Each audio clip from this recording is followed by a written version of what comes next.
पर काम करो।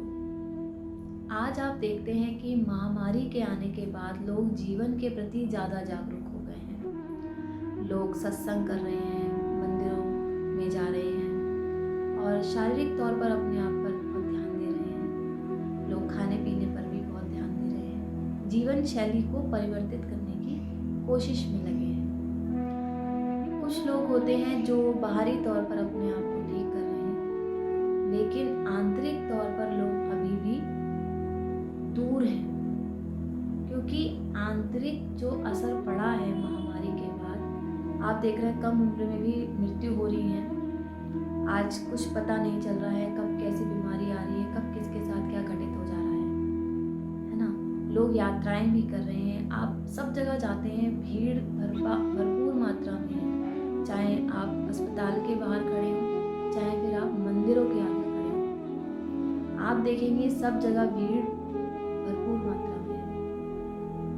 आप खाने वाली जगह पे भी जाते हैं तो वहाँ भी आप देखते हैं कि भीड़ इतनी होती है कि बैठने की जगह नहीं होती है, वेटिंग में नंबर लगा होता है। तो आप एक चीज़ देखेंगे कि आप इन सब से अलग हटकर अगर आप सोचते हैं, थोड़ा सा समय दीजिए अपने आप पे कि जीवन को जानने की कोशिश करें कि चल क्या रहा है। क्योंकि हम क्या करते हैं कि जो बाहरी भीड़ जो जिस तरफ भागती है, हम उस तरफ ही भागने लगते हैं। हमें नहीं पता हमारी गतिविधियाँ क्या चल रही हैं, हमारे जीवन में क्या चाहिए। अब आप देखते हैं कि एक डाइट प्लान दिया जाता है, ठीक है, एक कॉमन होता है जो निरोगी होते हैं। जो रोगी होते हैं उनका डाइट प्लान अलग होता है, उन्हें खाने के तरीके अलग अलग बताए जाते हैं, उन्हें खाने क्या में क्या खाना है, क्योंकि हर एक की काया, हर एक की जो रोग हैं वो अलग है। अब लोग क्या करते हैं कि एक ही चाल में चलते हैं तो लोग भटक जाते हैं, उन्हें सही रास्ता नहीं मिलता है। ऐसे ही जब आप भगवान की तरफ रुख करते हैं तो सबके अपने अपने विचारधाराएं होती हैं। लोग अपने अपने गुरु लोगों के पास जाते हैं, माता पिता से भी आशीर्वाद लेते हैं, लेकिन आप किसके सानिध्य में कितनी आप पर असर पड़ रहा है वो बहुत ज़रूरी है।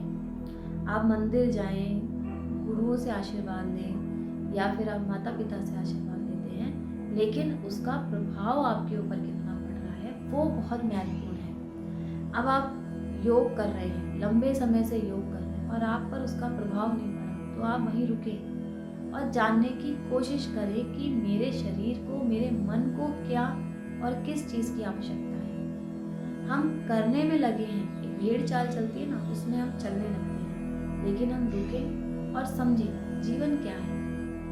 देखिए, जीवन एक बार मिलता है और जो मनुष्य योनि है वो तो कई करोड़ों वर्षों के बाद मिलती है और कितने सारे कर्मों को लेके आती है। तो इस जन्म में जागरूक होना, मनुष्य योनि में जागरूकता के साथ चीज़ें करना बहुत ज़रूरी है।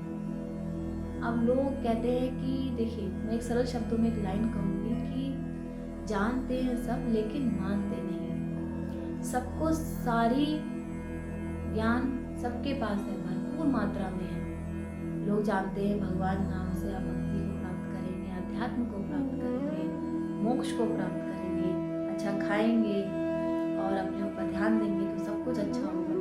लेकिन जब हम चार लोगों के बीच में बैठे होते हैं तो ऐसी ऐसी बातें, ऐसे ऐसे विचार लोगों के अंदर से निकलते हैं कि हम उसमें भ्रमित हो जाते हैं। और जब भ्रमित होते हैं तो हमें आभास नहीं होता है कि हमारे अंतर मन में क्या चल रहा है। अपने विचारों को दबा के हम दूसरों के विचारों के हिसाब से चलते हैं। तो खुद पर काम करना, खुद पर ध्यान देना, यानी कि ध्यान के माध्यम से खुद पर ध्यान देना और अपनी सेल्फ पावर को बढ़ाना, कि ये हमारे अंदर इतनी क्षमता है कि हम हर एक चीज़ को बहुत आसानी से कर सकते हैं। आपने सुना भी होगा कि कुछ भी इम्पॉसिबल नहीं है। आप चाहें, आपकी दृढ़ शक्ति, आपका संकल्प अगर दृढ़ है तो आप सब कुछ कर सकते हैं। लेकिन उसको करने के लिए आपको क्या करना है?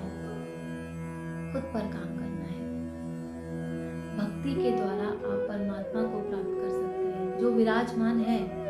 हमारा जो शरीर है ये एक कार्य करने के लिए है, लेकिन हम इसका ध्यान ना देकर इस पर कष्ट देते रहते हैं, जैसे कि क्रोध के द्वारा और निराशा के द्वारा रोक कर चिल्ला कर हम अपने शरीर को कष्ट देते हैं। और कष्ट से क्या होता है, ये शरीर है, इसको क्या पता, क्योंकि ये तो हमारी चेतना के द्वारा ही चलता है।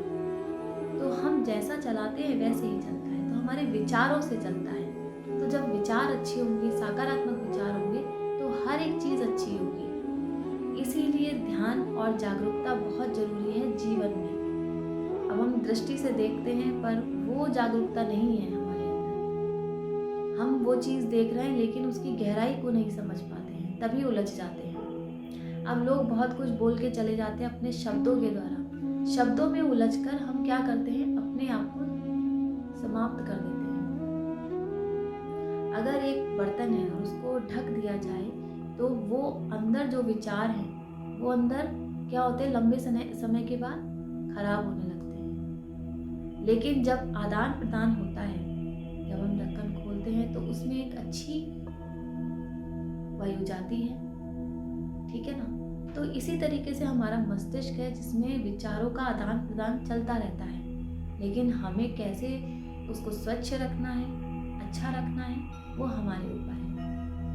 तो खुद पर ध्यान देना बहुत ज़रूरी है, लेकिन ध्यान के माध्यम से। अगर आप शारीरिक तौर पर व्यायाम करते हैं, आसन करते हैं, तो उसके साथ ही साथ प्राणायाम पर भी बहुत ज़्यादा ध्यान दें। वो हमारे आंतरिक मन को शांत करता है और हमारे उथल पुथल को, यानी कि तर्क वितर्क है या हमारे प्रश्न उत्तर हैं, सबके उत्तर हमें मिलते हैं ध्यान के माध्यम से, क्योंकि हमारे अंदर ठहराव आता है किसी चीज़ को लेके, तो हम समझ पाते हैं। तो आज का मेरा मैसेज आप सबके लिए यही है कि खुद पर ध्यान दें। जब ध्यान देंगे तो जागरूकता के साथ कार्य कर पाएंगे। तो आपको भी मेरा मैसेज अच्छा लगा हो तो इसे लाइक, शेयर एंड सब्सक्राइब जरूर करें। हरे कृष्णा।